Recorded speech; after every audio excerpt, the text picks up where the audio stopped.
When I was a little girl in Brooklyn, I used to feed these cats that came into our backyard every day. They would appear about the same time, mewing loudly, hungry, and I would give them milk. Most would stay at a distance, a little bit afraid of me, except one who was visibly ill. It had an infected eye. That one came closest.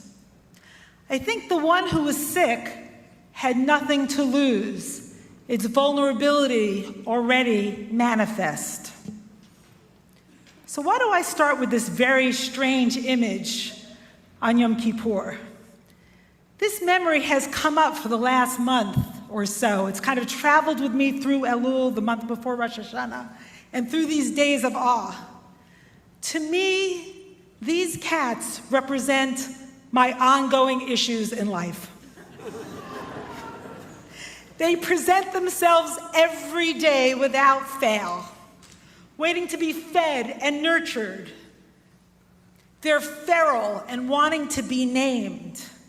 Even though for so long I pretended they didn't exist, even though I pretended I could have a life ignoring them, they keep coming back, daring to come close. Here's an example. Let's take this past week. I had to work on the sermon, and I would schedule sermon writing time. But what I didn't schedule was procrastination, anxiety, distraction, just plain stuckness, time to think. I plan my life as if I'm a machine, and I'm disappointed when it doesn't work that way. When I'm not an achievement machine from the moment I wake up until the moment I go to sleep. So if I have people over to dinner and I don't clean every last dish before I go to sleep, I think I'm a complete screw up. So when I ignore these cats, they show up, mewing loudly, wanting to be fed, getting in the way of just getting things done. And then I have to stop, admit, and acknowledge. Oh yes, this is where I am. Oi. I really wish I was more like a machine. Getting through the to-do list, chick-chock, on demand. I become disappointed and then self-critical if the cats show up. But they do. And as long as I don't acknowledge their existence, they mew louder and louder, an insistent reminder that I am human. So why am I talking about cats before today's Torah reading when the Torah reading is all about goats?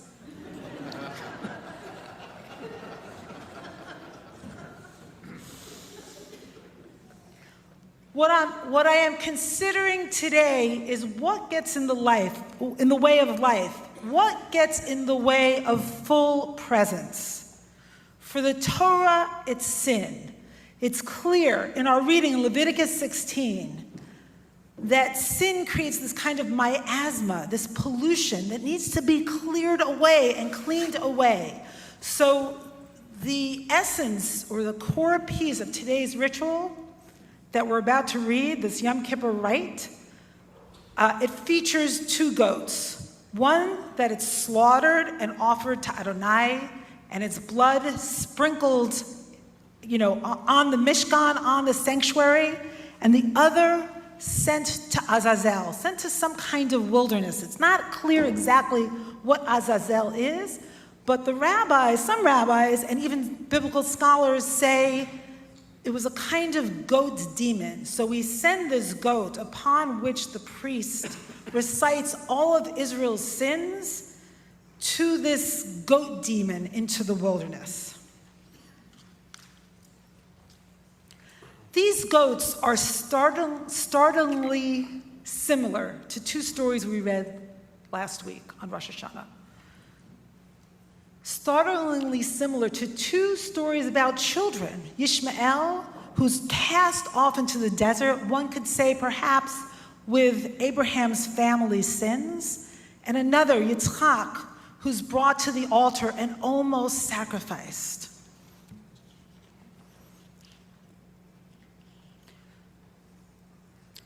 So in the beginning, in Genesis, children are sacrificed again and again through families full of dysfunction and through, one could say, sin. And then in the Torah, the Mishkan emerges, the sanctuary, and animals are sacrificed for our sins instead of children. Very hopeful move.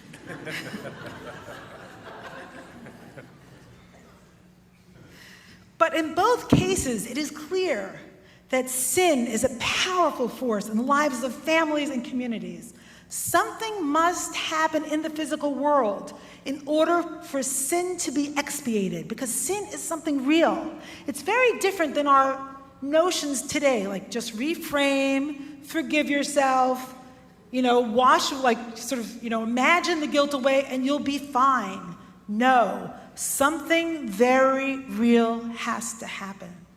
But after the temple, the second temple was destroyed, right? We had no more means to bring animals to be sacrificed, and the rabbis substituted language instead of animals. No more goats. But are words enough? The rabbis took language very seriously. So seriously that it could even affect something in the real world regarding sin, regarding this pollution, regarding this miasma. If we expand our concept of sin to everything that gets in the way of manifestation of presence, blocking connection to the divine, blocking our connection to one another, then maybe everything that is a barrier between us and life can be construed as sin. And maybe it really does alter the fabric of the universe and call out to be expiated in a serious way. If we were to take sin and transgression seriously and aim to shift the barriers in our lives, how might we approach the words that we speak today so that they really do ultimately result in atonement, in expiation, in clearing the life field of barriers? So now back to the cats. Yom Kippur is the day we name our cats. That which has gone feral and unnamed in our lives. That which we don't want to recognize because it gets in the way of our idealized self-concept.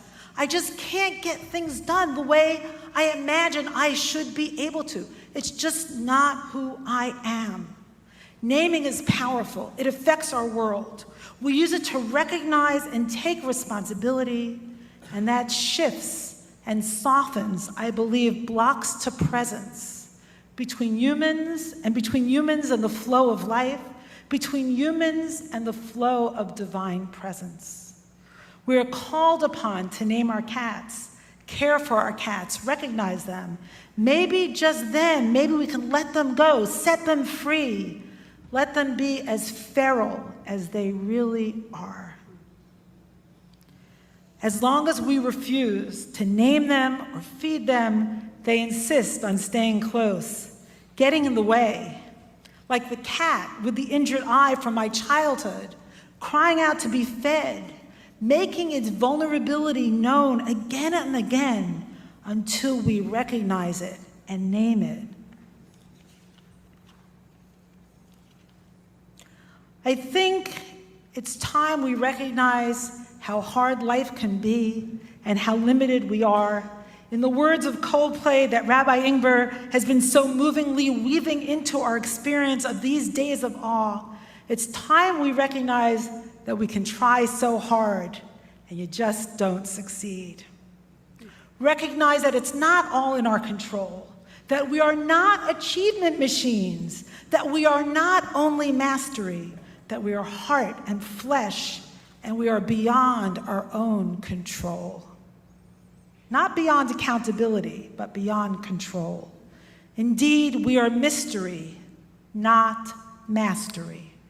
And together, if we put our hearts into the words we are praying on this day, as a we, as Rabbi Ingber talked about last night, as a full community, as a people standing in the lineage of our history, if we truly become one in our outpouring, consciously naming what's in the way of life, then I think together we can soften and remove barriers to divine presence and human presence.